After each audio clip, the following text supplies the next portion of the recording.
Okay, there's nothing really too spectacular here going on today. The plan is, I'm gonna take these two things,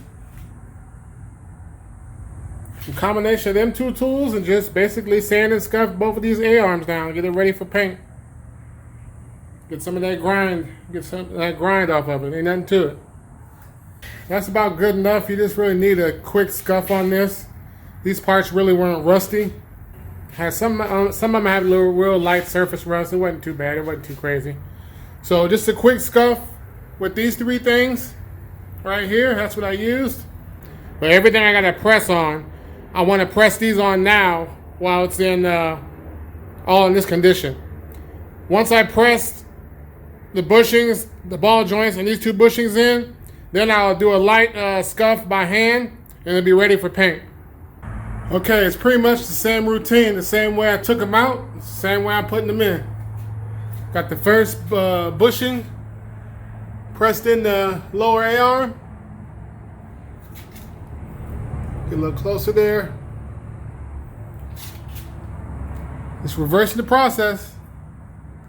Well, that's all the bushings and the lower A-arm, and I just pressed that lower ball joint in. I mean, it's one of the things where you just gotta use a combination of different things and just get it in there how the best you can, however you can. Oh boy, it's hot out here, but it's getting there. I did make one small mistake with this right here.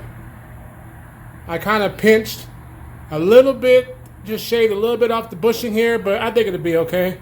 It's all good. It's not a major chunk. It just took a little nibble out of it because I had the piece on there cooking. All new bushings in lower A-arm is ready. I want to do the lower one because the lower A-arm is the hardest A-arm to do. So now all I got to do is the upper A-arm, which will be pretty easy.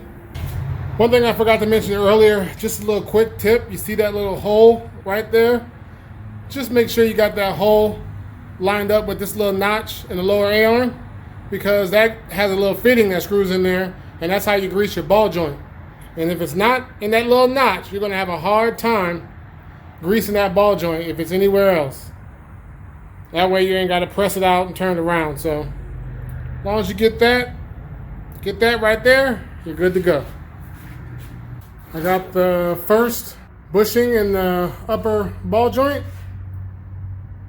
That's the combination of stuff I was using. Using my trusty measuring tool. Make sure I got it real close. And this one's good to go. First one you got to put through the A-arm itself to get it in there. Now it's on to the second one. Okay, I got the upper A-arms, the bushings, all pressed in with this right here. I didn't use the shop press for the upper A-arm, only the lower A-arm. What I gotta do after this, I'm probably gonna use this right here. This is just a little generic foam Harbor Freight scuff pad. Give this a quick little once over with the scuff pad. Give that bottom A-arm a once over, that, and then I'm gonna paint all four of these pieces all at once. I think I've got enough accomplished for the day. It's getting kind of late in the day. I'll probably do a little painting tomorrow. So there you have it, man.